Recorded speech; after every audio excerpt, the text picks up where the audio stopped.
সাজাতে গিয়ে যদি দেখো ক্লায়েন্টের স্কিন এরকম, ভাবো তো কত টেনশন হয়। সেম আমার ক্ষেত্রেও হয়েছিল। আর বলে রাখি, ব্রাইড একদম নো পার্সন, নো কেয়ার এরকম একজন মানুষ যে ও কখনো আইব্রোটাও করেনি, কখনো মেকআপ তো দূরে থাক, কিছুই করেনি। GS bridal makeup and academy থেকে আমি জিয়া নিয়ে চলে এসেছি নতুন একটা ভিডিও।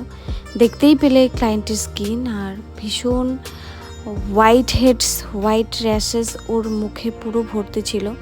গিয়ে দেখি ক্লায়েন্টের ফেস পুরো মানে অ্যাকনি র্যাশেস দিয়ে ভর্তি, আর আইব্রোটাও করা নেই। আমার আইব্রো জানা, যেহেতু আমি একজন বিউটিশিয়ান, সেক্ষেত্রে আমি আইব্রোটা করে দিই। আর কি বলবো, সামনে থেকে না ওর এই গোটাগুলো অনেক বেশি ভিজিবল হচ্ছিল, মানে বলে বোঝাতে পারবো না। মোবাইলে কতটুকু দেখা যাচ্ছে জানি না। আর আমি যখন হাত দিয়ে প্রাইমারটা ইউজ করছিলাম তখন আরও বেশি ভিজিবল হচ্ছিল, আর আমার হাতে প্রচুর দানা দানা লাগছিল। যাই হোক, একটু ভুল হয়েছে, যখন আমি কাজ করছিলাম তখন ওর আপার লিপটাও করে দেওয়া উচিত ছিল, কারণ আফটার মেকআপ আমি লক্ষ্য করলাম ভীষণভাবে ভিজিবল হচ্ছিল ওর আপার লিপের হেয়ারগুলো।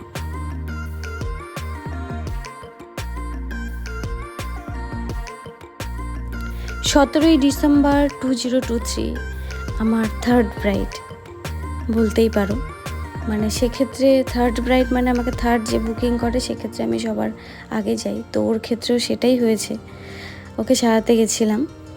আর বলে রাখি, হেয়ারটা প্রচুর লম্বা ওর, হয় না যে গ্রামের মেয়েদের বড় লম্বা চুল, আর এত বেশি গোস ছিল ওর চুলে, সেটা ছাড়া পসিবল না।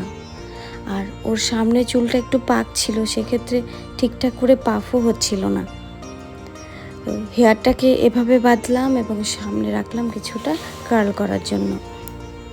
যাই হোক, মেকআপ স্টার্ট করলাম। আর ওর ছিল নন এইচডি বুকিং, বুঝতেই পারছো, একদম নো মেকআপ পারসন, কোনো দিনও মেকওভার করেনি, ফার্স্ট টাইম মেকওভার করেছিল।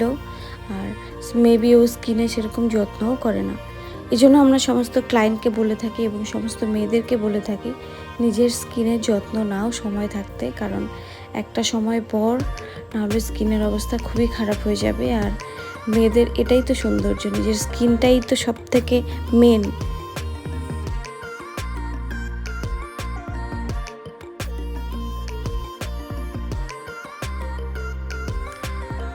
আরেকটা কথা না বললেই নয়, মোবাইলে যতটা ভুল ত্রুটি ভিজিবল হয় সামনাসামনি একেবারেই বোঝা যায় না। তো সবার ক্ষেত্রেই তাই, এই ব্রাইডের ক্ষেত্রেও তাই। আমি এখন এডিট টাইম দেখলাম যে একটু ভুল ত্রুটি, বাট সামনাসামনি কিছুই বোঝা যাচ্ছিল না।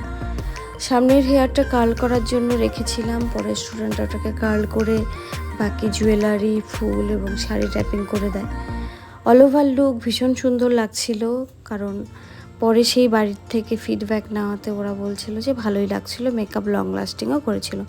একটু টেনশানে ছিলাম, যেহেতু অ্যাকনি পোর স্কিন, যদি মেকআপটা ক্র্যাক করে, বাট সেরকমটা কিছুই হয়নি।